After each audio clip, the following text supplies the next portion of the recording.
Hey everybody, welcome back to the Moscow Mules.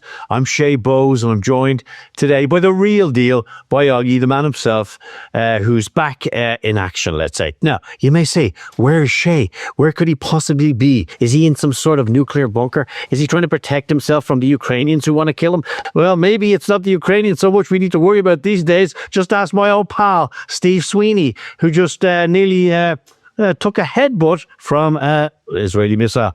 Good old Steve. It's hard to kill a bad thing, Steve. We know it. So, listen, where are we going to start? Well, where could we start this week, Dougie? There's only one game in town, and it's the war in Iran. If you could call it a war, kind of a dreamed-up assault. But anyway, let's call it a war for now. And you know what, Augie? I think the war in Iran is very, very unfair. And Augie will agree. Why do we think it's unfair? Well, because, we won. This is what the Americans are saying. Like, in an hour, it was all over. What are you guys doing still fighting? Stay down. It's like this boxer at a boxing match who keeps getting up and hitting you, knocking a tooth out at a time until he eventually knocks you out. Stay on the floor. We've won, right? We've been watching our own propaganda videos and they all say we won. We say that you have no missiles left. How are you firing them? How is Hezbollah still firing rockets into Israel? How are most of the population of Israel spending most of their time right now in bomb bunkers? You've already lost. Give it up. For real.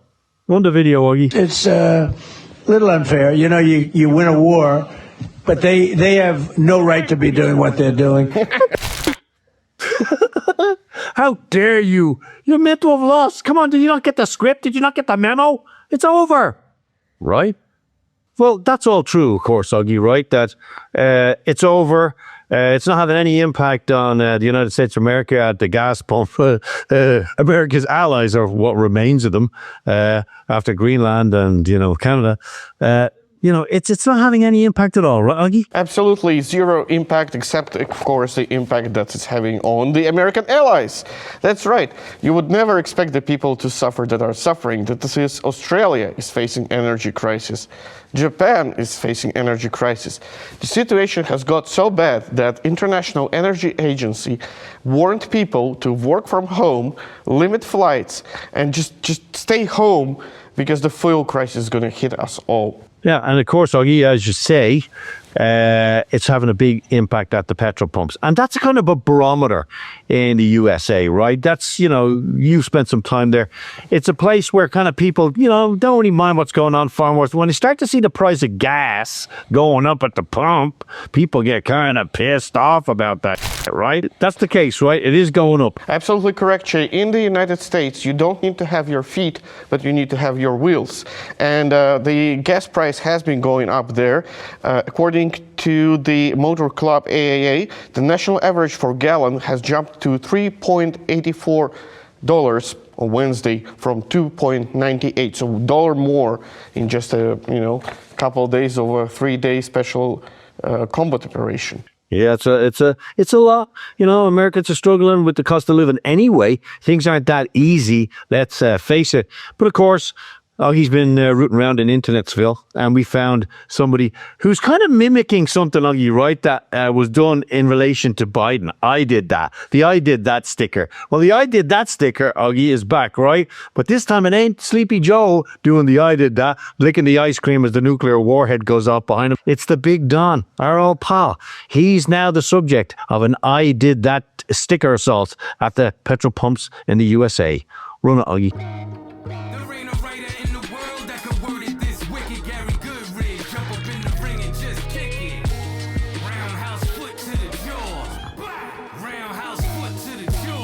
History is repeating, Chay. History always repeats, Augie, as you know, as a venerable historian. Now, Augie, of course, we've done this a lot. How many shows have we done talking about joining the dots? Profit, cash, the military-industrial complex, the political complex in the United States. Maybe the military-industrial complex, Augie, and the political complex in the US are basically the same thing.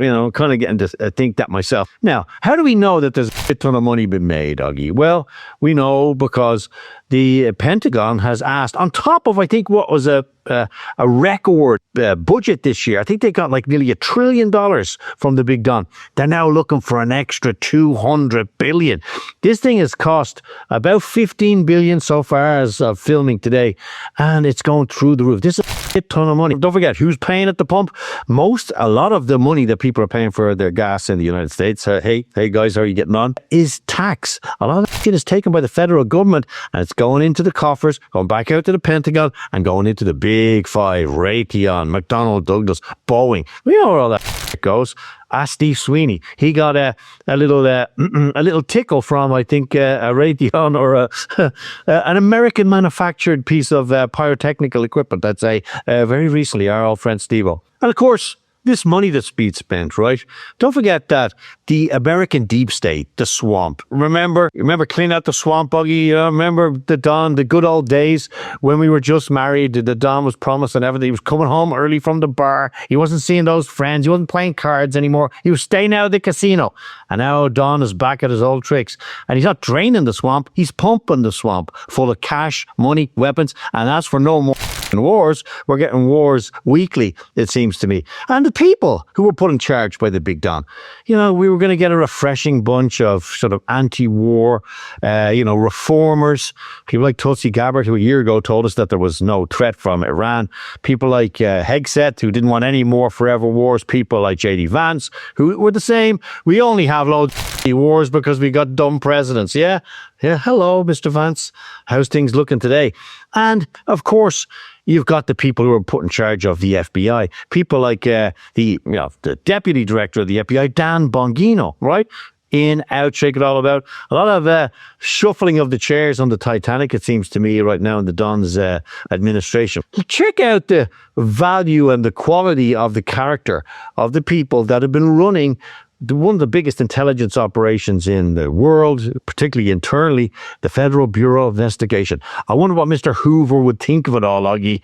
Let's have a look. Here's Dan Bongino, ex-deputy director of the FBI, who told us, no one's listening to your phones. Everything's looking great.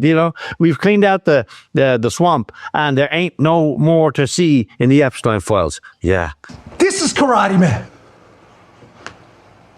Double leg. The jump kick. The side kick, the roundhouse, the tie kick, body.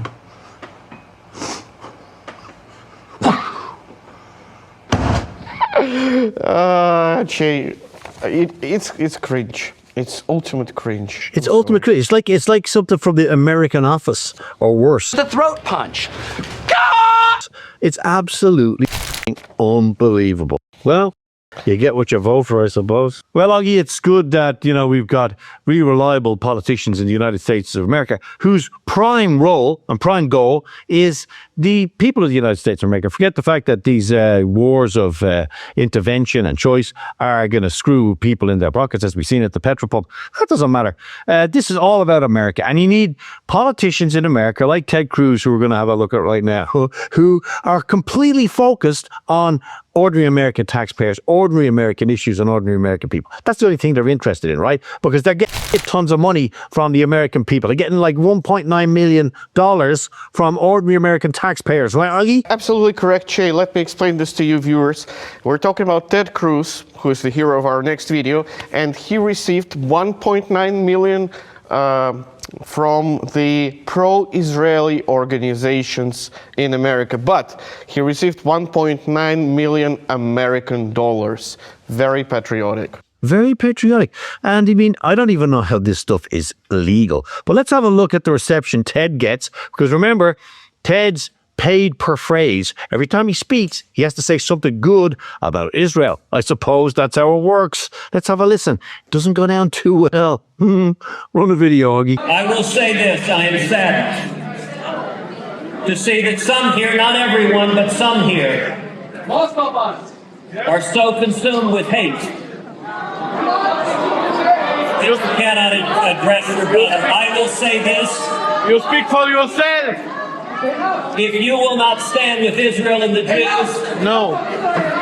then I will not stand with you. Thank you, and God bless you. Well, if you will not stand with Israel because I got $1.9 million to say good shit about them, and I don't want you interrupting that, if you will not stand with that, I'm getting a taxi. Ciao. Now, after doing a bit of rummaging around, Augie and I kind of discovered, it was actually Augie doing the heavy lifting, as usual, that Mr. Cruz isn't exactly on his own in this, right? If you have a look at the list of people who are actually funded by AIPAC, a very aggressive and very wealthy pro-Zionist, pro-Israeli, pro-Jewish lobby in the United States of America.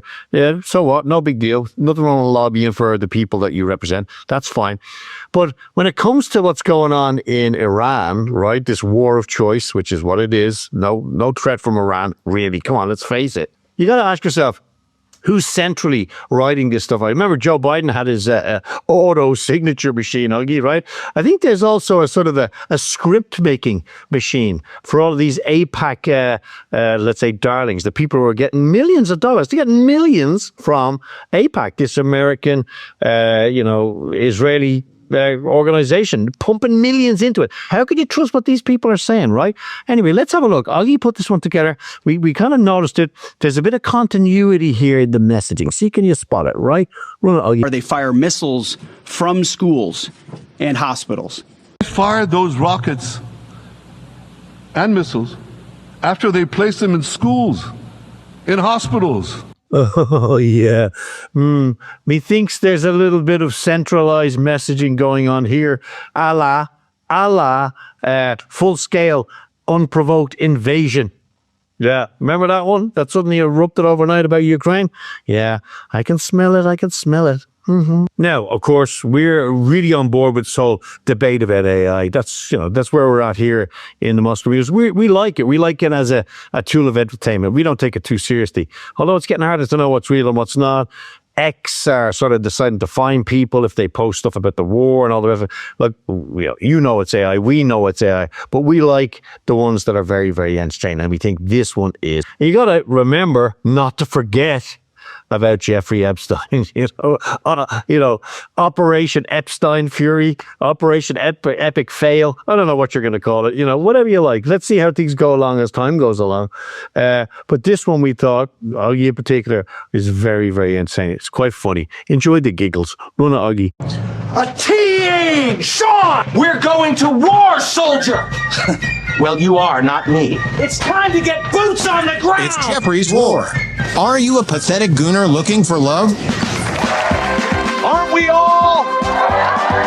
Well, we've got plenty of ladies. And they're just waiting for liberation. All you have to do is beat our challenge. It's time to roll the die on your lives! Let's see what these boys won. It's crippling PTSD and higher gas prices. A brand new luxury casket! You answered C, and you are correct. Do you have what it takes to play with Jeff Perez? We want you to play Jeffrey's War. Your local TV listings. Terms and conditions apply. You must be under 16 years of age to play. Well, maybe Jeff was right from beyond the grave. Maybe this is Jeff's war. Maybe it's not. Maybe this has become over 40 years, just like Benjamin Netanyahu said. He's been waiting 40 years to have a go at, basically eliminating Iran. He's had a good go at Gaza. Hasn't quite won. But one thing that's very interesting is who's going to fight all these wars? In the background, you got Palantir, you got all these very dodgy, dark sort of tech systems harvesting data, right? But in the US, something very dodgy and dark has actually happened. Little do many know, many of you guys watching from the US, you may not know that you're now automatically enrolled in the draft system. You're already there. From the minute you're born, the minute you reach a certain age, all the federal sort of data systems are compiling into this central draft database, essentially. They're going to come knocking on your door when the big Don decides, or maybe not, it's time for boots on the ground on the beautiful beaches of Iran. Let's end the section where we're talking about Mr. Trump with, hats off, a salute to him. Come on. This was an absolute classic, right? The Japanese prime minister turns up in the US, in the Oval Office, sitting in the hot seat, a chair that so many leaders have sat in and wondered, what the fuck am I going to say next? What's he going to do? Is he going to invade? Is he going to bomb us? So the Japanese leader is sitting there, and basically one of the reporters asks, hey, how come through a translator? How come you didn't tell us you were gonna, right, Augie, that you were gonna, invade Iran or bomb Iran or what you were gonna do? Why didn't you tell us? And Trump his response is just absolutely classic. I'll leave it to the video. It's so good.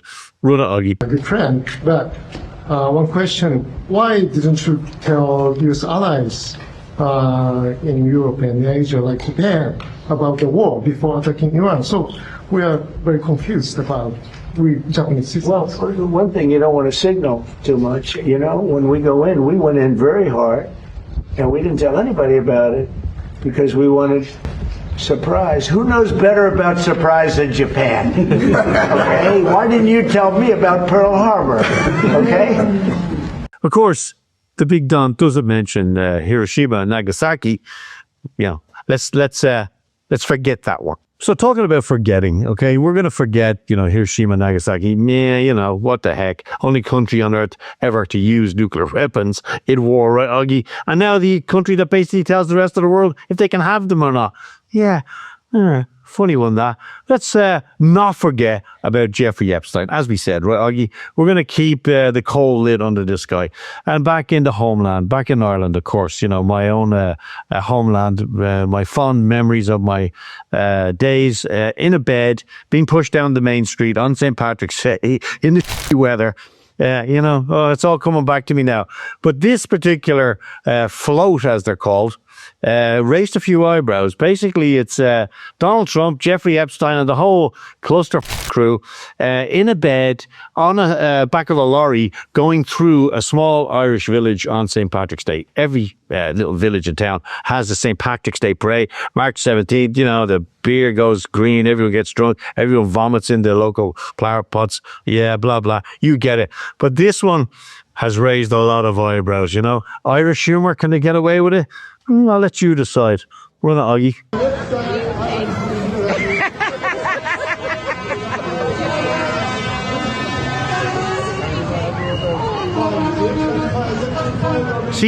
See, can you spot anybody on the float?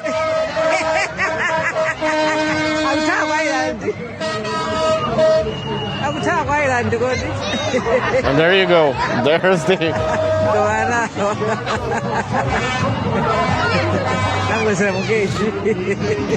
These kids. Now, I have a question to you, Chay. This truck, it says Prince Andrew is going to jail, but is he in jail right now? No, he's not in jail right now. He was arrested kind of by appointment, and he's not in jail, not yet. Will he go to jail? Who knows? Should he go to jail? Probably. No. So let's skip from Irish folk culture, St. Patrick got rid of all the snakes. It's a pity he didn't get rid of a couple of the pro-EU two-legged snakes that have been ruling the country. But hey, what can you do? Talking about the poor old Europe and several other countries to help the Narcofuhrer. The Narcofuhrer, of course, Augie, is getting more and more desperate. He's more and more irrelevant. Nobody wants to know. He's been on a begging tour of Europe, flying around looking for some money. Died in a dinghy. He's been at it again, right? And I believe that some countries are thinking of banning organized begging to stop him coming into the country. But he's been at it, and that's for sure. So the jokes have got even worse. Remember, this guy's a comedian. He's an actor. He's a fake, right? So the jokes have been rolled out now, but this is probably one of the cringiest ones ever, right? Now, we know the Big Don has an actual good sense of humor. This dude actually makes you laugh. What his son, Zelensky, you'll know what I mean in a second, his jokes make you cry, literally. It's cringe heaven. To watch the Narcofuhrer's war and his whole regime go down the pipe is kind of enjoyable, but the jokes are pretty. Right, Augie? Run the video. I've been able to develop a much closer personal relationship with President Donald Trump throughout all of this time, but I simply can't have that same kind of relationship. We're not the same age. Maybe it would be different if I were closer to his actual age. He expects to have a relationship like that between a father and his son. Do you think he sees you as his son? I honestly don't know for certain, but it seems quite possible that the son isn't the most beloved of all his children. Why wouldn't he choose one of his other sons instead? I know for a fact that he truly enjoys meeting with me. Some of his gestures are quite demonstrative and clear in their intent. He often seems to be on the verge of saying something much more profound. He defends his country's interests well. Now, speaking of the Narcofuhrer, it seems that, there's a lot of, let's say, Colombian marching powder, Venezuelan talcum powder, whatever you want to call it, knocking about in Kiev, because everything's for sale in Kiev. Remember that. Everything is for sale in Ukraine. Human life. You don't want to get dragged off to the meat grinder for von der Leyen and Mark Rutte. You got 10,000 bucks, your grandmother does, you pay it to the local neo-Nazi commissar. You don't die. You can fake your own death. You can pretend you've got asthma or bendy knees, whatever. You survive. You live. Your dad works for the government, or your mum is running some medical bureau. You survive. But if you're just an ordinary Ukrainian getting by on the minimum wage, you're going to die. Now, the elites are also at something else. They're at the powder, just like Mr. Z. Come on, it's an open secret that the man is a drug addict and very fond of the old cocaine. And it seems that a very prominent, was a very prominent Russian journalist, Kiselev, who jumped sides in 2014 when the people of Crimea voted to become Russian, like they've always been, let's face it. He jumped sides very dramatically. And here he is giving an interview on Ukrainian TV. And then he forgets he's on TV, obviously, because he's stoned out of his head, right? And he takes a little vial of cocaine, he sticks it up his nose, has a good old sniff, and then realizes he is on TV and has a bit of a panicker. This is where we are with Country 404, the ex-state of Ukraine, the one made up by our old friend, Mr. Lenin. Yeah? Yeah, for real. Check it. Run it, Augie. Пресловутый в Ростове-на-Дону вместе с заместителем министра обороны, вместе с заместителем министра обороны. Well, dear friends, that brings us to the end of yet another episode of the Moscow Mules. As per usual, we love making it and we've loved having you along for the ride. And come on, we did say it was coming, right? We knew it. We could sense it. There's never an off day when it comes to the crazy people who are running the world. It really seems that. It doesn't matter who you vote for, you're getting the same. Lots of debt, lots of rising prices, and lots of... It makes absolutely no difference who you vote for. We're all kind of in mourning for the big Don. Maybe he'll do a full circle. Maybe. Who knows? We don't know. We live in hope.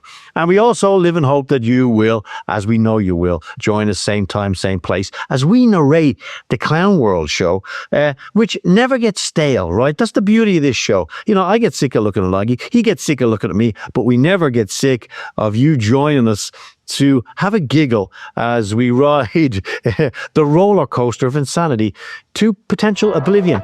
And maybe the Israelis will try and blow me up too. Who knows? But until the same time, same place next week, take care of yourselves, mind each other, and God bless.